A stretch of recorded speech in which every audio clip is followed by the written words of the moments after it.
generally about the operation since we started. I want to thank her, together with the regional security team, all agencies that are been getting daily briefs on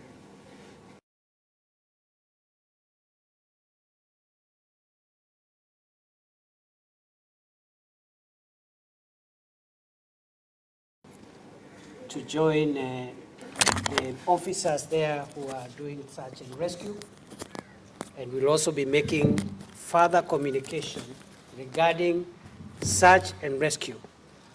But that communication will make it from Shakahola later today after I visit the officers who are in the field.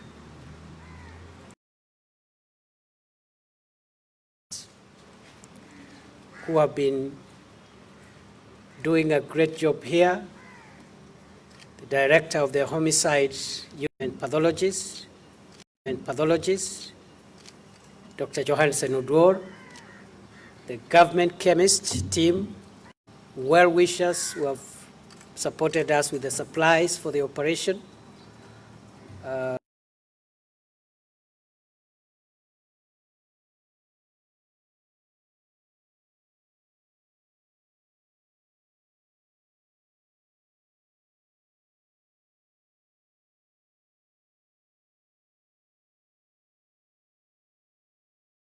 For the state, for a great and patriotic job they have done over the weeks, not only to relay the truth from here, government, I say, asanteni sana.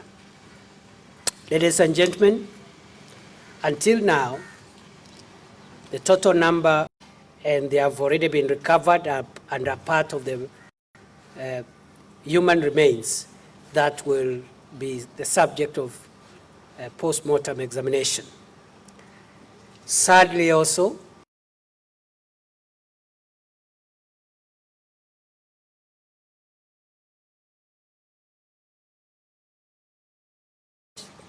and taken to hospital for stabilization because they continued to resist eating to feed the victim of this horrible crime with a lot of resistance, but because they had already been weakened significantly to succumb last evening. And therefore, the total number of deaths so far is 241, including the 5 skeletons recovered after the exhumation exercise was suspended last week, and also that one victim who has died in hospital in the circumstances in which I've explained. We have been able to rescue 91 persons. Of course, now one of them has died. We have been able to take DNA samples from 93 cases. We have been able to reunite 19 victims with their families, and we have been able to arrest 34 persons until now. I would like to make the following further announcements. That unfortunately, we have evidence of more graves in Shakahola forest. And therefore, the suspension that took place on Thursday of the exhumation exercise is meant to allow this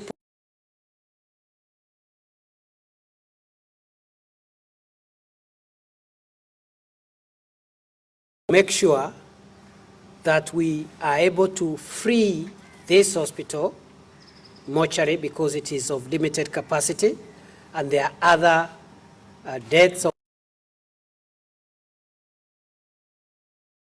Therefore, we would like to free the facility, transfer the bodies to a temporary morgue, which has been provided.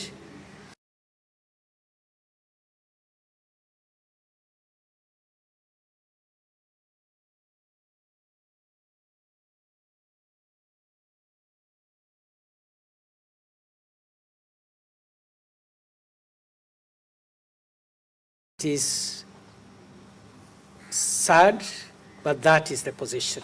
We will go back. And as I promised last time I was here,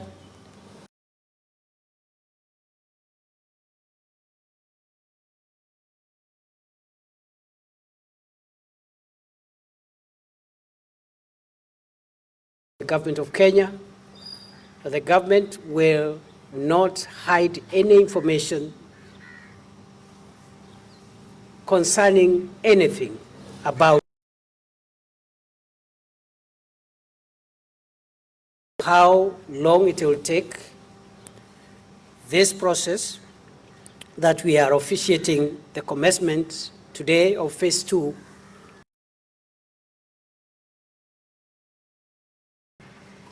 In the usual manner, the teams are the same. This exercise will be led by the Chief Government Pathologist, Dr. Johansen Oduor, who will be giving daily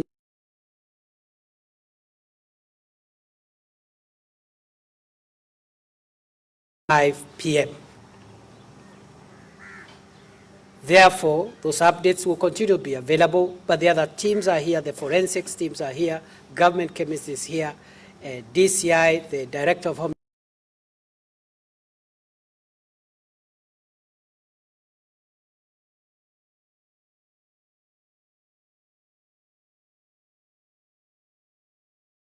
Rescue mission has never been interrupted. In fact, we want to even upscale it a little.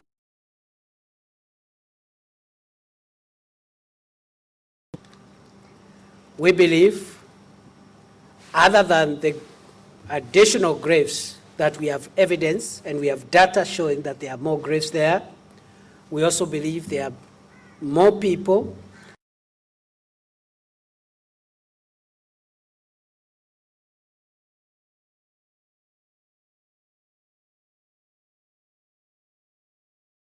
escaped from both the Mackenzie land, the so-called Mackenzie land, and also from Chakama Ranch generally.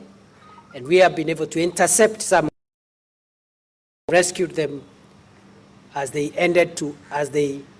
headed to other areas, including the Galana Kulalo area and the Tsavo East National Park. Scale the search and rescue mission to extend to new areas. And number 2, we will also be upscaling the rescue mission in terms of the use of technology. We'll also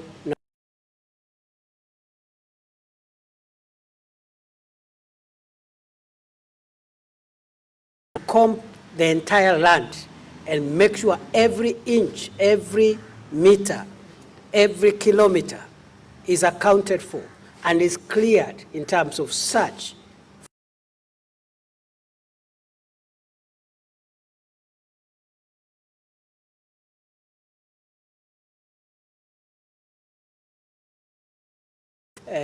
Devices that we are using, and we have also brought on board the Director of Survey of the Republic of Kenya, who is here with us and will be going with us to the forest.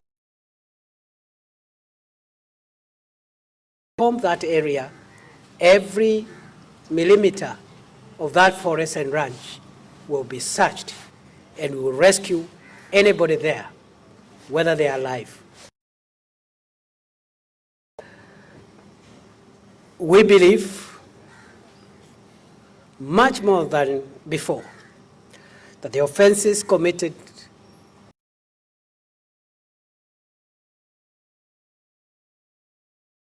humanity. We and our institutions that are responsible for the criminal justice system are with the investigations. We have made tremendous progress. We have been able to arrest more people. You can see the number is growing.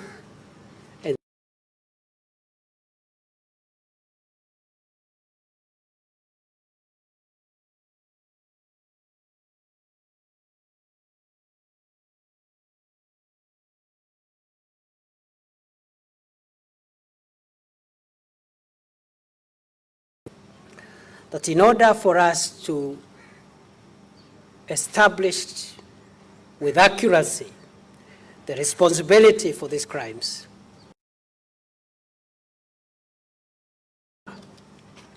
because if the Director of Public Prosecutions will be looking at charging these perpetrators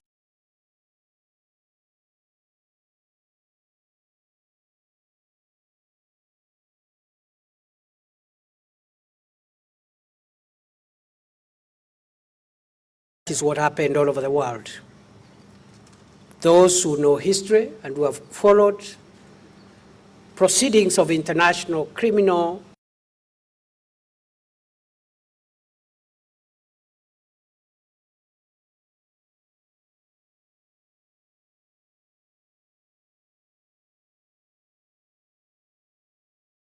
including radicalization, which is in the border of terror. So we don't know what the courts will say, but on the other hand,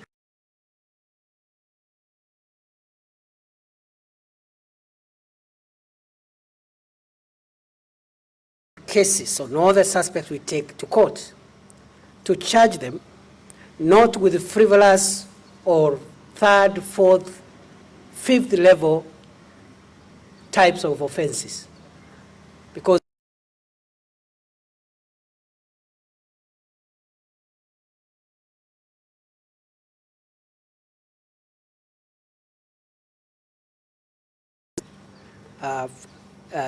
from that level and other forms of lesser offenses, the criminal justice system can still pursue those in the course of time. So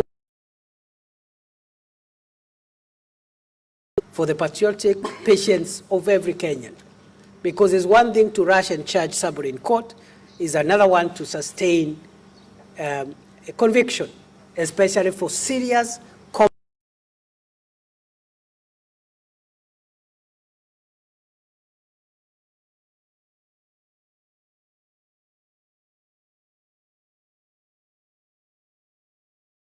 will be pushing as government for extremely broad accountability.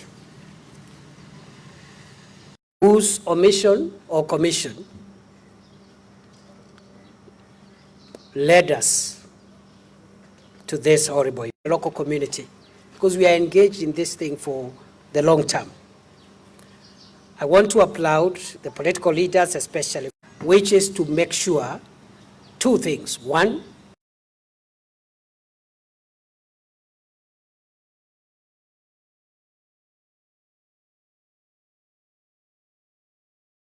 a political matter, there are very many things we can politicize. This is not one of them. And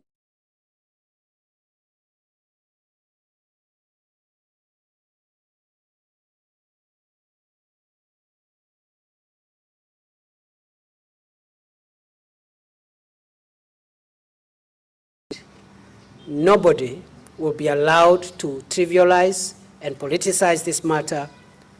And I say so because in the past there have been attempts to access the scene of crime, which were the headquarters of crime for Mr. Mackenzie.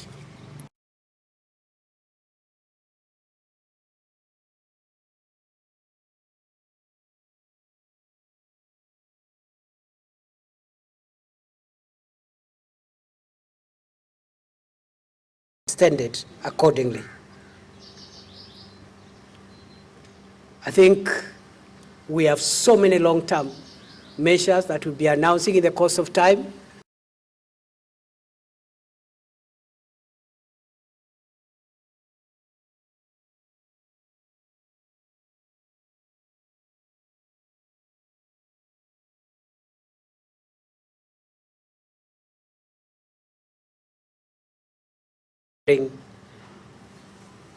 Bodies from there. So we'll also be announcing other long-term measures, because a crime like this needs to be remembered for hundreds of years.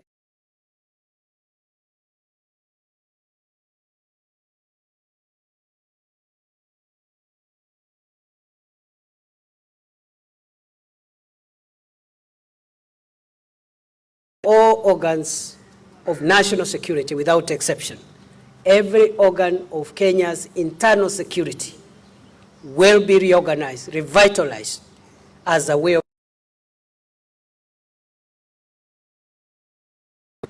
on the soil, on the land of our country. And finally, I would like to announce that the tracing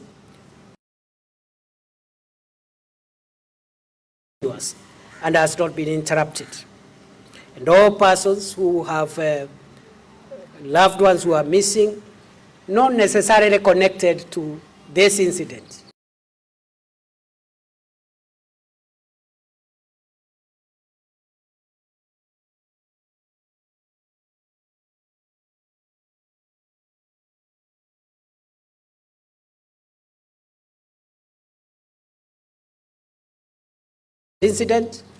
but we better take on board every report of missing persons and try and trace them. That process is continuing.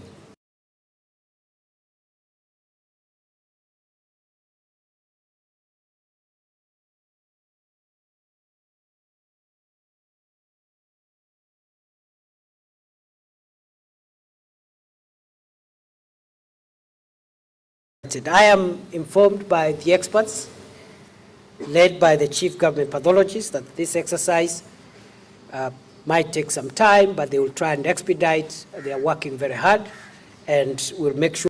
Senior Assistant General, Inspector General Peter Ndung'u, kuna Abdalla Komesha ambaye pia anasimamia the entire criminal investigations. Mambo ya kushtua na ni mambo ambayo yatageuza vile tunafanya shughuli zetu kama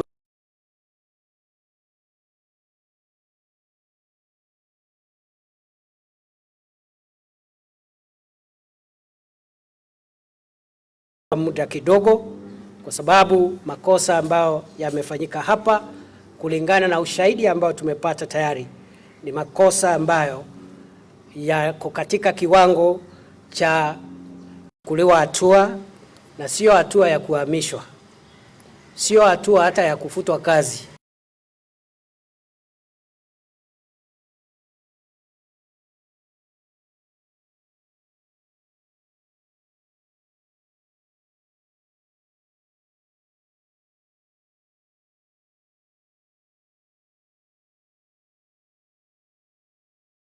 Kutoka hapa tunaenda sehemu ya msitu wa Shakahola kusaidiana na maafisa wetu ambao bado wanatafuta wenzetu ambao labda katika awamu ya pili ya ufukuaji tutarudi msituni kufungua makaburi zaidi ambayo tumeyapata pale.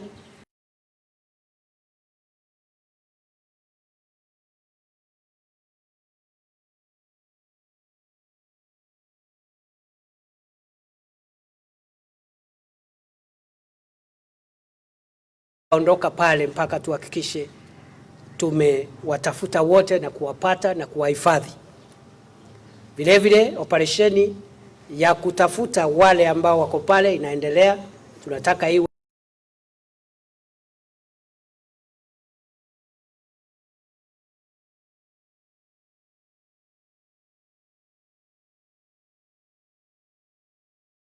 Mashariki na eneo la Kulalu ambao wengi, kuna wale ambao ni wamepatikana pale wamejaribu kuhepa wakielekea kule. Kwa hiyo hayo mengi kuokoa wale ambao wamepatikana bado wako hai na wale ambao wamefariki.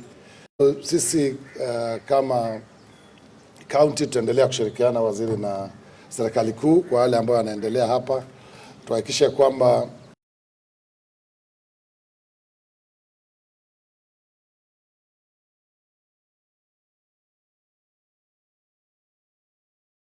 ambao wamefariki. Kama alivyosema waziri, msitu ule ni mkubwa pale na kumekuwa na changamoto nyingi, lakini mmeona maofisa wa serikali wamekuwa